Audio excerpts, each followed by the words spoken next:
Hey, Coach. So glad you found the video. Make sure you subscribe and like. Make sure you go over and check out teachhoops.com for coaches who want to get better. Let me help you put banners and national rankings and all those things in your gym. Go over and check out teachhoops.com for coaches who want to get better. It's a community of like-minded coaches. We just got off an hour and a half call. Come over and join us, and let's head off to the video. All right, welcome to High School Hoops, episode 133. Happy spring, everybody. Pretty exciting. Before we jump into our four-part series, which I'm super excited about, building a program and some of the keys that go into it and kind of how you can find more of that stuff inside of teachhoops.com, but we'll talk about that in a second. I'd like to give a big shout out to our two sponsors. First of all, Dr. Dish, the #1 shooting machine on the market. Go over and check them out. Innovative, unbelievable. We just bought our third one. We just had a teachhoops.com member buy two of them, actually. So he outdid me. I bought one. So go over and check it out. Mention Coach Unplugged or High School Hoops, and they'll give you $350 off. They will also work on financing. They will also possibly give you up to $1,500 on a trade-in. I didn't trade my old machine in, but maybe I should. Couldn't get rid of it, huh? Couldn't let go of it. It's like it's close. The plastic. It's like how long have you had it for? Oh gosh, 10, 12, a long time. And Did we've had to do some Did you win a major state title with we've it? had to do some major maintenance on it, but Did you win a state title with it? We did. Yeah, that's why I can't let go of it. Yeah, maybe I'll bring it home. But just like also a I like scoreboard. also I like to give a big shout to teachhoops.com for coaches who want to get better. One of the reasons I wanted to do this 4-part series was I've been working on stuff about building a program because I always have a lot of coaches asking about it. And just inside of our community, I just put in a workout. I just put in a weight training thing. What did I put in there? I put a weight training thing, a conditioning thing, an agility thing, a nutrition thing, all in one spreadsheet. It was awesome. And then today I'm going to actually put up their workouts, like here's a workout you can do in the gym with stations and all this great kind of stuff. But anyway, it got me thinking about what coaches are always asking about. They're always asking about building a program. How did I take a program that I was the only applicant for and that it had like 5 or 6 winning seasons in 30 years and turned it into, I will say, a perennial powerhouse. We've been pretty competitive. And the only and Jake, I don't know if you know this, we're the only boys team in the state of Wisconsin to win a national tournament. And we won 2. Really? Not even King ever won a national tournament? King never won one. Vincent never won. We're the only team. We've won 2. I got the trophies. I got the trophies in my basement. Those were some pretty good teams too. So that's a really good well, accomplishment. 17 we lost in the semis, but yeah, it's you won that national tournament when you went to state and lost in the semifinals, right? Yeah. With Jake Ferguson. And these trophies don't go into the showcase at school because those are only for like state association ones. So they're in my basement right now, so it's pretty cool. But anyway, so that's why we did it. Go over and check out teachhoops.com for coaches who want to get better. Yep, prices are going up. I'm not lying about it. All right, so today's topic is culture. We're going to talk about culture. Right. So I think the one thing we want to talk about is that all of the things, these next 4 podcasts is all build upon each other. So if this is something that you're really interested in, Steve talked about in the beginning, I didn't just mean to chime in, but it's about building a program. So just to forefront kind of what our overall goal is to give you 4 key things in building a program. Obviously there's more to it, but these are the 4 essentials that we felt that we really want to address, which you're going to be addressing today is culture, program and / branding, X's and O's and player development. So today we're going to be we're foreshadowing. He just foreshadowed for you. Yep. So today we're going to talk about culture. So, and again, this is how it all started. Was on my walk. I was thinking back to this was when I got the job at Memorial in October. I'd been married in July. I got the job in October, started in November, and I wasn't able to tackle as much as I wanted with culture. We had we needed a shift in mentality. And that's been my only losing season as a high school coach, was that first one. So I think the first thing, and I'll ask you because you're the one that has had such good culture, is how would you really define culture for people that are listening? What does that really mean? Because that's such a Yep, term that is used all the it is. time, It and you is. search it, and everybody in different books have different definitions. Yep. So what is So your I definition, think and what do it's you I look at think it's culture? and I'll explain something we did this year with this year's team, and because I'm always looking for new ideas Yep. and innovative things. But I think it's your values, it's your beliefs, it's your attitude, it's your behaviors, it's what you're like, it's what someone is a fly on the wall will know what we stand for. And it takes time to build that. But it take Do you consider that almost like your identity? Your culture it is your does. It identity? does. And what we did this year, and it was unique because we weren't necessarily playing, but we took I have a bracket, like an NCAA bracket, and we put 64 words in, and we randomly assigned them, and then we did a bracket. We did a vote bracket. It was really cool. And we wanted to come up with like four key components. Like I'd have to go back and look in exactly what ours were this year, because it was unique. I mean, we'll really only see the guys once a week, but I was trying to see if they would be excited about it, and they were.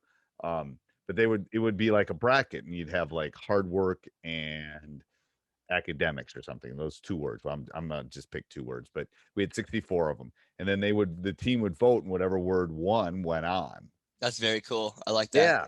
So it was a way of But us first. 64 words is a lot. It is, and I got a list inside of Did teachhoops. you, I got this all that's a really inside of cool idea. teachhoops.com. So did you decide when you did that? Because I just don't mean to get off topic, but it's a good idea. It's really thinking outside the box. It's very, leading the player. It's very 21st century. It's great. It's a great idea. Did you try to I would never want to put hardworking and academics next to each other when you first seeded. Did you try Right. to, No, it was pretty. I mean, first of all, I because didn't seed them, so I had my assistant coach seed them. So I would have to ask him exactly. It worked out well. Um, I know the 64 words we spent, it was pretty easy to get like 59 of them. It right. took a little stretch to get the last couple.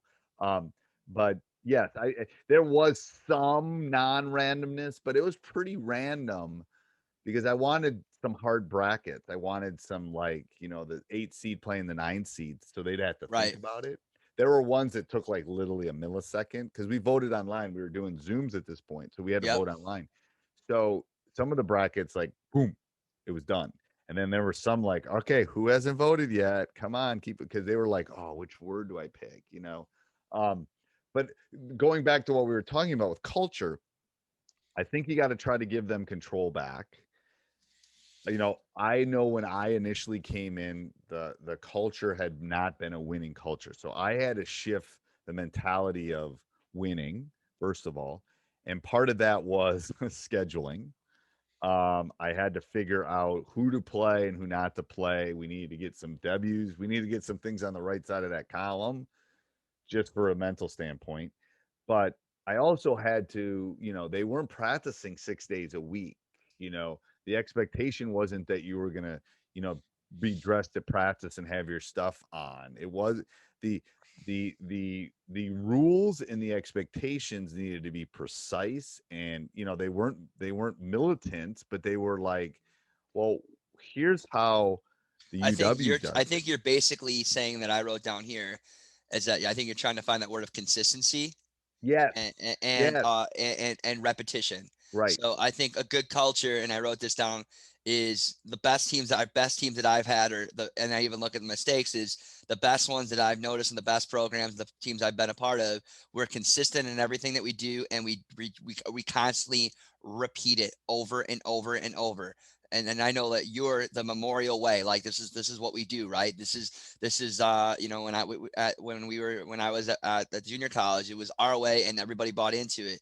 And I think the other thing It is says like, the Memorial Way on the street out in front. Like, it's not a street, but it's the like school parking lot. So it says Memorial Way.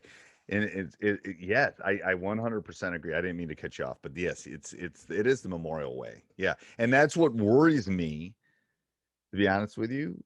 Excites me and worries me going into next season, because everybody that I will be coaching next year, everyone. I will never coached. Never coached them. It's the first time in 20 plus years that I will not have had somebody. Even when I took over the job, I was the JV coach, and I took over the job, and they knew me. This is literally now these kids know me, but they don't. They So when haven't you been went in to a gym with when me. you started at Memorial, you were the JV coach, and then the next year you took the varsity job. 2 years. I was two Oh, years. I didn't know that. I thought you went from Wassa directly to that. So No, that makes no. it a little bit easier transition. See, I did that too. I did not do that. So like I had one job and then I jumped into another job. That's hard. That's a That's really hard harder hook. because I had 2 years to figure out. Ooh, that Yep. didn't work. Ooh, that didn't work. Ooh, I'm gonna have to Knowing the change that. conference, knowing the you were able to jot down every time of these are all the barriers, these are all the things I don't like. Yeah, so that those people that tend to take over a program that they're a part of is definitely easier to build on. I would Right, say. and the thing is, I knew. To be honest with you, I had to come in. I had to cut people. I know necessarily. I mean, I had to do things to draw a line in the sand, and it wasn't mean, but it was like, I had to do things, and I couldn't tolerate some things. I couldn't tolerate you not showing up with your gear. I could not Right. tolerate you So missing the again, bus. It I was keep setting standards. It everything was that a you're standard. saying. Everything you're saying is comes down to accountability, right? And building a program around accountability, and then having consequences. Yeah, and it goes It's back like to what I teaching, said at the beginning. It's about values. It's about your right? beliefs. It's about, you know, that yes, you're going to come in the middle of July and get up 1,000 shots. Yes, it's your behaviors. It's how you're acting in school. It's how you're acting in all of those behaviors, and those standards have to be set. And to be honest with you, I don't know if I was 25 or 35 and doing it now, I think. Hey, Coach, so happy you're liking the video. Make sure you like down below. That helps us a ton. Also, make sure you go over and subscribe and hit the little bell up above. That will help you get notified when we put a new video up every day. Also, go over and check out teachhoops.com for coaches who want to get better. How I came in would be probably a little bit different, but I think having them vested in those values, beliefs, attitudes is important. And that's why the 64 bracket thing, because I want them to own those beliefs, because they already know the Memorial Way, and they look at the pictures on the wall, and Right. me wearing my ring to practice. I mean, so I I don't mean, have it to sell once you that. start building a program, it takes care of itself. I mean, really, it does. It That takes then. does. But so this is the pivot for me. I'm coming in, and I have to have them, because again, I'm coming in to coach kids that I have not coached before. I have to help I have to help them now. I have to grab their hand and show them the path of how we do this. And we were having a coaching meeting with my coaches the other day, and it's like, yes, we're gonna have to teach them how to do pregame. We're gonna have to teach them where they sit.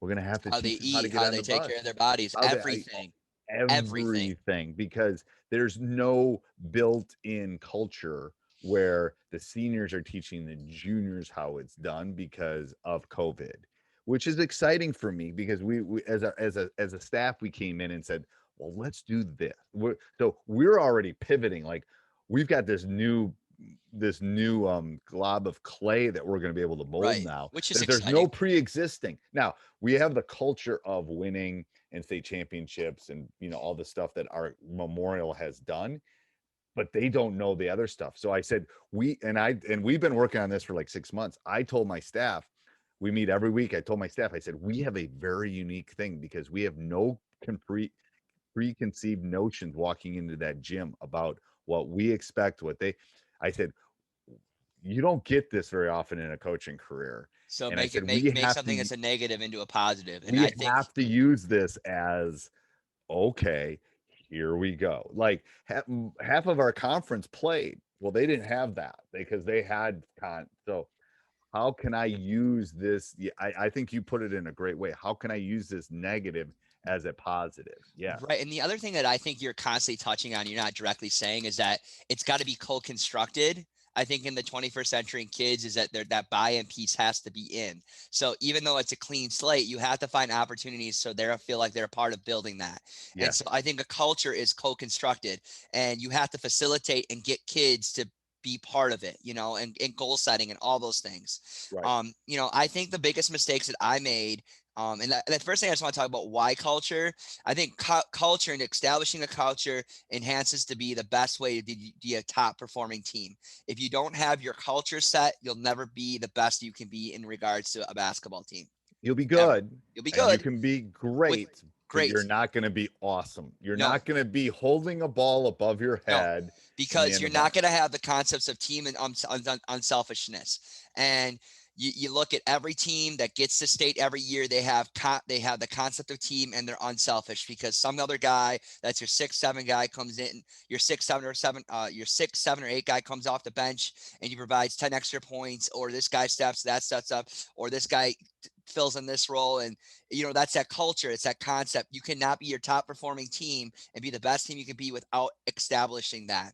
Yeah. From somebody that was a varsity coach for 5 years coming into a situation and not knowing anything, I think the hardest thing that I had to do was not be afraid to stick to what I believe in the most and trying to make everybody else happy. You have to really stick to those key things and hold yourself. When you talk about accountability, it's not even holding your players accountable. It's holding yourself accountable to the things that you really want, because it's really hard when building a program of keeping those accountability factors in, and constantly making the decision, not based on the quick decision, but the best decision for the long run. Right. Yeah. It's not the quick And I think, fix. right.